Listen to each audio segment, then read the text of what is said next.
எழுந்து நிற்போம். The light shines in the darkness and the darkness has never put it out.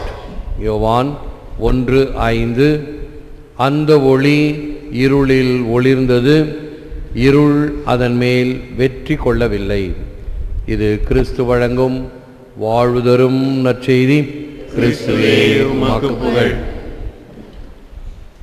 இயேசுவில் அன்பார்ந்த சகோதர சகோதரிகளே, அன்பார்ந்த பிள்ளைகளே, அன்பார்ந்த தொலைக்காட்சி நேய விசுவாசிகளே, இன்று இந்த வருடத்தின் இறுதி நாள், கிறிஸ்மஸுக்கு பிறகு 7ஆம் நாள்.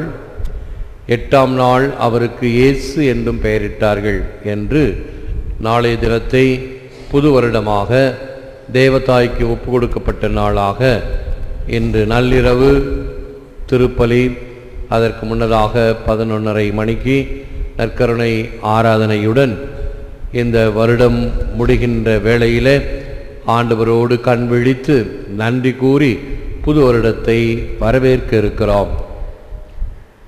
இந்த காலை வேளையிலே நமக்கு கொடுக்கப்படுகின்ற செய்தி, Jesus is the light of the world and being in touch with him we become lights in turn. இயேசுவே இந்த உலகத்தின் ஒளி. இதனோடு நாம் தொடர்பு கொள்ளும் பொழுது, இதனிடமிருந்து ஒளியை பெறும் பொழுது நாமும் அப்படிப்பட்ட ஒளி தரும் விளக்குகளாக அமைகிறோம். இதைத்தான் பெற்ற விசுவாசத்தை பிறருடன் பகிர்தல், பெற்ற நற்செய்தியை பிறருடன் பகிர்தல். பாஸ்கா இரவு அன்று பாஸ்கா திரியிலிருந்து நம் மெழுகுதிரிகளை ஏற்றும் பொழுது நாம் ஒளி பெறுகிறோம். அந்த பாஸ்கா திரி ஒளி கொடுக்கிறது. எத்தனை மெழுகுதிரிகள் அதனிடமிருந்து ஏற்றப்பட்டாலும் பாஸ்கா மெழுகுதிரி அதனுடைய ஒளியிலிருந்து குறைவதில்லை. அப்படி கிறிஸ்து நம்மை ஒளிர்வித்து கொண்டிருக்கிறார்.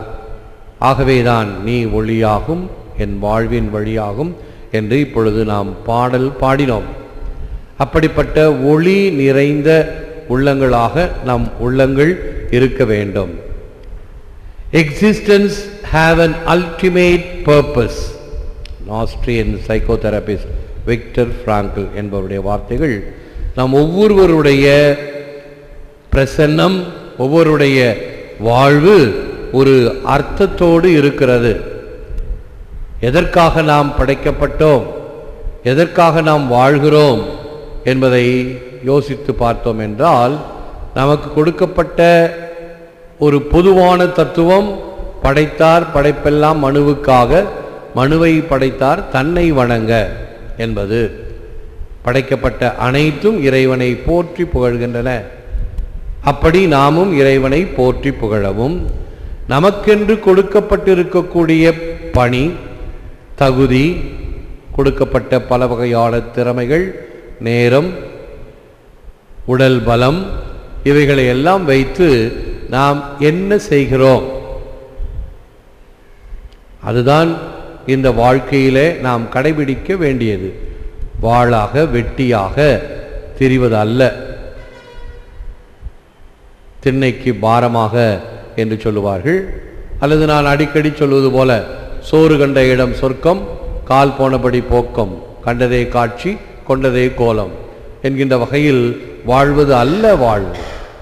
எனக்கென்று ஒரு பிடிப்பு, ஒரு கொள்கை, ஒரு தத்துவம் இருக்க வேண்டும். காலையில் எழுந்தோம், குளிராக இருந்தாலும் இன்னும் பொழுது விடியாவிட்டாலும் ஆலயத்தை நாடி தேடி வந்திருக்கிறோம். இன்னும் அநேகர் தூங்கிக் கொண்டிருப்பார்கள், அல்லது தொலைக்காட்சியில் இந்த நிகழ்ச்சிகளை பார்க்கலாம். பாதி தூங்கியும் தூங்காமலும் ஒவ்வொரு நாளையும் சுறுசுறுப்புடன் வரவேற்க வேண்டும். இறைவன் நமக்கு கொடுத்த கொடை அது. ஆகவேதான் ஆங்கிலத்தில் அதற்கு பிரசன்ட் டைம் என்று சொல்லப்படுகிறது. பிரசன்ட் என்றால் வெகுமதி. இறைவன் இந்த நேரத்தை எனக்கு கொடுத்திருக்கிறார். ஆகவே அந்த நேரத்தை நான் எப்படி மிக சிறப்பாக, மிக செம்மையாக பயன்படுத்துவேன் என்கின்ற வகையில் வாழ வேண்டும். அந்த நாளிலே இறைவன் கொடுத்திருக்கக்கூடிய பல வகையான திறமைகளிலே நாம் வாழ வேண்டும் என்பதை கருத்தில் கொள்வோம். மேலும் you are all sons of light of the day. தெசலோனியருக்கு எழுதிய திருமுகம் 5ஆம் அதிகாரம் 5ஆம் வசனம். நாம் எல்லோரும் ஒளியின் மக்கள். எப்பொழுது ஞான ஸ்நானம் வாங்கினோமோ, எப்பொழுது அருட்சாதனங்களை பெற்றிருக்கிறோமோ, அந்த ஒளியை நம்முள் பெற்றிருக்கிறோம். ஞானஸ்நான சமயத்தில் அந்த சடங்குகளை கவனித்தீர்கள் என்றால், எரியும் திரியை பெற்றுக்கொள், உன்னுடைய உள்ளத்தில் அணையாது காக்கும் பொருட்டு இந்த ஒளி ஒப்படைக்கப்படுகிறது. ஒளியின் மகனாய் மகளாய் வாழ வேண்டும். ஆண்டவர் வரும்போது அவரை எதிர்கொண்டு வரவேற்க தயாராக இருக்க வேண்டும் என்று சொல்லி அந்த குழந்தையின் கையிலே எரியும் திரியை கொடுக்கின்ற ஒரு சடங்கு. ஒளிபெற்ற மக்களாய், ஒளிபெற்ற ஒளி நிறைந்த கண்ணினாய் வா வா என்று பாரதியாரும் கூறுவார். இவ்வாறு ஒளிபெற்ற மக்களாக இருக்கும் பொழுது நாம் அதற்கேற்ற பாவனையிலே வாழ்வது என்பது நம்முடைய கடமை. சென்ட் ஜான் கிறிசோஸ்டமும் சென்ட் அகஸ்டினும் சேர்ந்து இவ்வாறு கூறுகிறார்கள். God's own son was made the son of man that he might make the sons of men the sons of God. அடிக்கடி இந்த வார்த்தைகளை நாம் சொல்லுகிறோம், பயன்படுத்துகிறோம். ஆகவே இதை மறுபடியும் ஆழமாக சிந்திப்போம். இறைவன் தன் மகனை நம்மை போல, மனிதர்களைப் போல ஆக்கினார். மனிதர்களாகிய நம்மை கடவுளின் மக்களாக மாற்றுவதற்கு, கடவுளின் பிள்ளைகளாக மாறுவதற்கு. ஆகவே இறை இயேசுவினுடைய பிரசன்னம், இறை இயேசுவினுடைய வருகை, அவருடைய அருளாசீர், அவருடைய அருள் அடையாளங்கள், இந்த நமக்கு கொடுக்கப்படுகின்ற அனைத்து அருட்சாதனங்கள் அனைத்தையும் இறைவனுடைய மக்களாக வேண்டும் என்பதற்காக. எனவே இந்த இறுதி நாளில், இந்த வருடம் முழுவதும் இறைவன் நமக்கு கொடுத்த நன்மைகளுக்கு, செய்த எல்லில்லாத பல வகையான வரப்பிரசாதங்களை கொடுத்திருக்கிறார். நாம் அறிந்தும் அறியாமலும், நமக்கு தெரிந்தோ தெரியாமலோ பல வகையில் நம்மை பாதுகாத்து பராமரித்து வந்த அந்த அருட்கருணைக்கு நன்றி கூறுகின்ற ஒரு நாளாக இந்த நாள் அமைய வேண்டும். ஆகவே இந்த திருப்பலியிலும் சரி, நள்ளிரவு நடைபெறுகின்ற வழிபாட்டிலும் சரி, இத்தகைய நன்றி உணர்வுடன் நாம் ஆண்டவரை தொழுவோம். முழந்தாள் இருப்போம். Father, we thank you for the inexpressible gift of your word made flesh to live among us. Deepen our knowledge of you through his grace and truth. தந்தையே, எம்மோடு வாழ எம்மிடையே வந்தருளிய உம் வார்த்தை மறு உருவான உம் மைந்தன் எம் ஆண்டவர் இயேசு கிறிஸ்துவுக்காக நன்றி கூறுகிறோம்.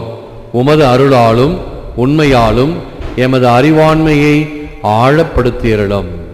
எல்லாம் வல்ல இறைவா, அன்பு தேவனே, உம்முடைய பிரசன்னத்திற்காக நன்றி கூறுகின்றோம். நீர் எமக்கு கொடுத்த இந்த விசுவாச ஒளிக்காக, விசுவாச வாழ்வுக்காக நன்றி கூறுகின்றோம். நீரே எம் வழியாக வாழ்வாக இருந்து எம்மை கரம் பிடித்து வழிநடத்தி சென்றலும்.